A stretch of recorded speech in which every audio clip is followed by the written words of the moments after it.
नमस्कार साथियों, कक्षा 12वीं भौतिक विज्ञान अर्धवार्षिक परीक्षा का पेपर आपके सामने है। इसी प्रकार का पेपर आपकी हाफ ईयरली एग्जाम में पूछा जाएगा।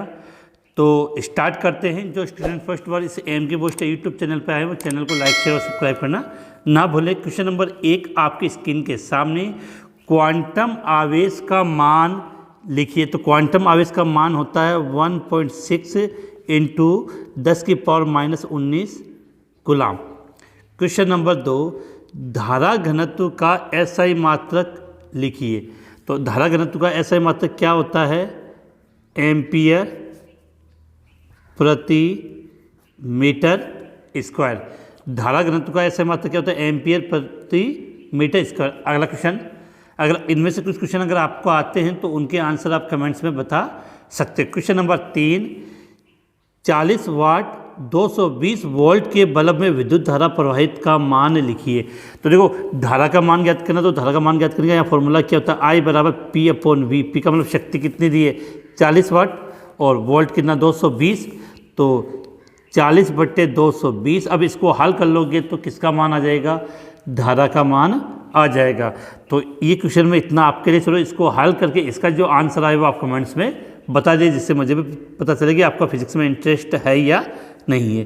क्वेश्चन नंबर 4 अब आपकी स्क्रीन के सामने, किरचॉफ का वोल्टा नियम किस संरक्षण नियम पर आधारित है? तो बिल्कुल आपको याद होना चाहिए, किरचॉफ का वोल्टा नियम ऊर्जा संरक्षण के नियम पर आधारित है।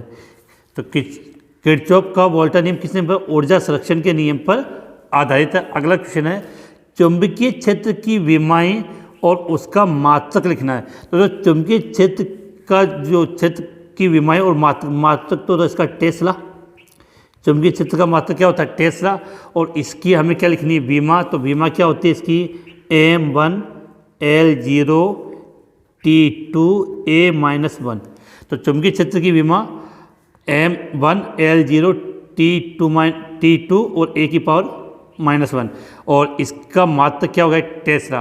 अब बात करते हैं क्वेश्चन नंबर 6 की तरफ हम आगे बढ़ते हैं।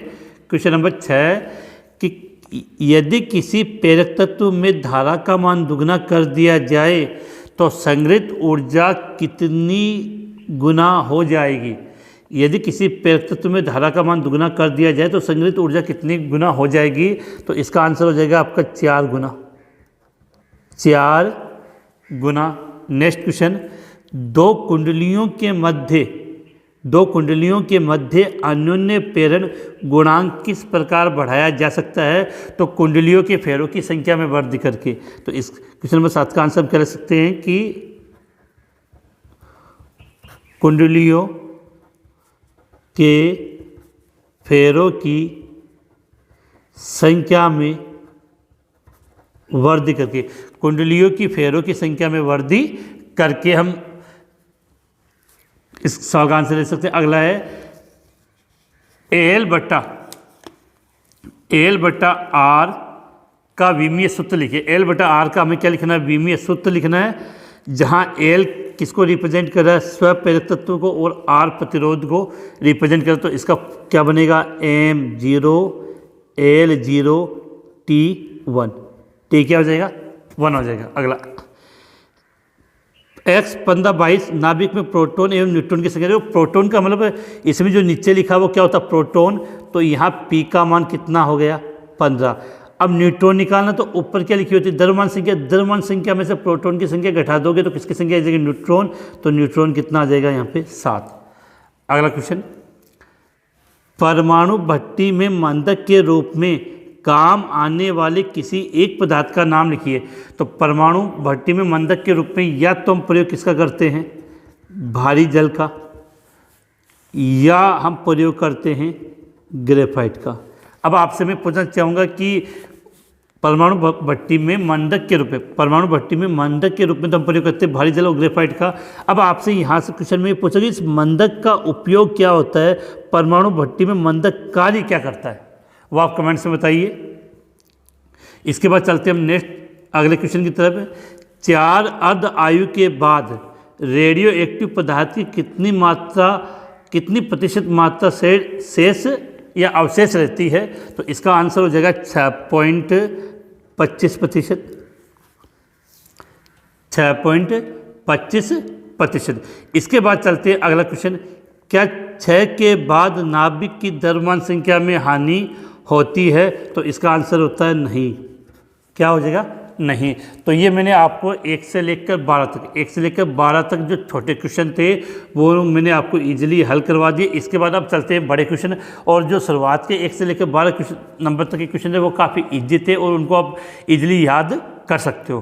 क्वेश्चन नंबर 13, अपवहन वेग को परिभाषित कीजिए। तो इस क्वेश्चन का आंसर है वो आपकी स्क्रीन के सामने आ चुका है, वहाँ से आप इसको नोट करके इसका स्क्रीनशॉट ले सकते हो। इसके बाद चलते हैं हम नेक्स्ट क्वेश्चन की तरफ। नेक्स्ट क्वेश्चन आपकी स्क्रीन के सामने। अब बाकी के क्वेश्चन काफ़ी बड़े बड़े हैं, फिर भी हम फटाफट इसको ले लेते हैं। क्वेश्चन नंबर 14, विद्युत चुम्बकीय प्रेरण से आप क्या समझते हैं? फैराडे के विद्युत चुम्बकीय प्रेरण संबंधी नियम लिखिए तथा प्रेरित विद्युत वाहक बल का मान ज्ञात कीजिए। तो इतना यहाँ स्पेस नहीं है, तो इसका जो आंसर लिखोगे वो मैंने आपकी स्क्रीन पे लगा दिया है, आप उसको स्क्रीनशॉट लेकर उसको अच्छे से याद कर सकते हो। इसके बाद हम बात करें क्वेश्चन नंबर 15, फोकस दर्पण की फोकस दूरी व वक्रता त्रिज्या में क्या संबंध होता है? वो फोकस दूरी को हम किससे रिप्रेजेंट करते हैं? एफ से। वक्रता त्रिज्या को आर से, तो r/2। ये बिल्कुल याद होना चाहिए कि दर्पण की फोकस दूरी व वक्रता त्रिज्या में संबंध स्थापित कीजिए। तो संबंध तो मैंने बता दिया, F बराबर r/2 होता है। अब संबंध कैसे स्थापित कर सकते हो तो आप कर लोगे आराम से, उम्मीद है।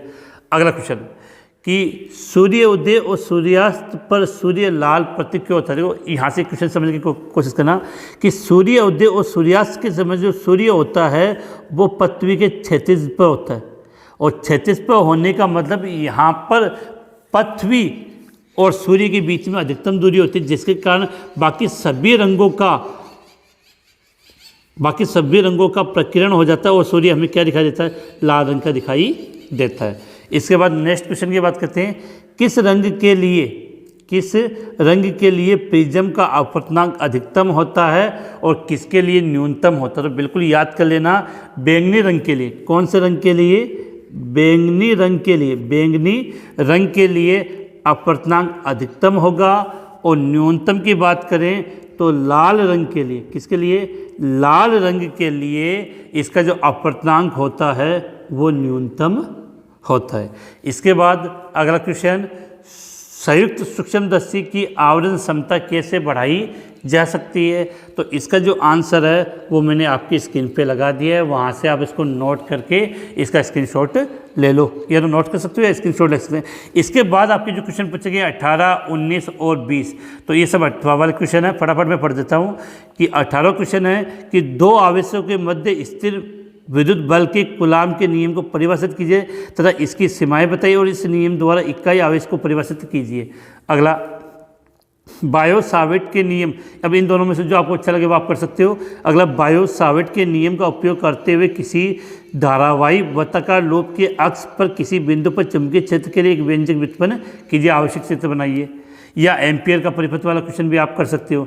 अगला, जो इस हाफ ईयरली एग्जाम पेपर का लास्ट क्वेश्चन है, जो हाफ ईयरली एग्जाम है वो डिस्ट्रिक्ट वाइज होती है, तो हर जिले में इसका अलग अलग पेपर होता है, लेकिन काफ़ी बार पेपरों में समान क्वेश्चन देखने को मिल जाते हैं। अगले क्वेश्चन की बात करें कि प्रकाश विद्युत प्रभाव को समझाते हुए इसे प्रायोगिक प्रेक्षणों का विवरण दीजिए या दे ब्रोगली की परिक्रमा का उल्लेख कीजिए तथा इसके प्रायोगिक सत्यापन के लिए डेविसन जर्मन के प्रयोग को विस्तारपूर्वक वर्णन कीजिए। तो उम्मीद है आपने ये फिजिक्स क्लास 12 के हाफ ईयरली का पेपर देख लिया होगा। यदि ये हाफ ईयरली का पेपर अगर आपके एग्जाम में आता तो आप इसमें अधिकतम या मैक्सिमम कितने अंक ला सकते थे, कमेंट्स में बताइए। और वीडियो पसंद आए तो लाइक, शेयर और सब्सक्राइब करना ना भूलें। इसी के साथ आज का ये वीडियो समाप्त होता है।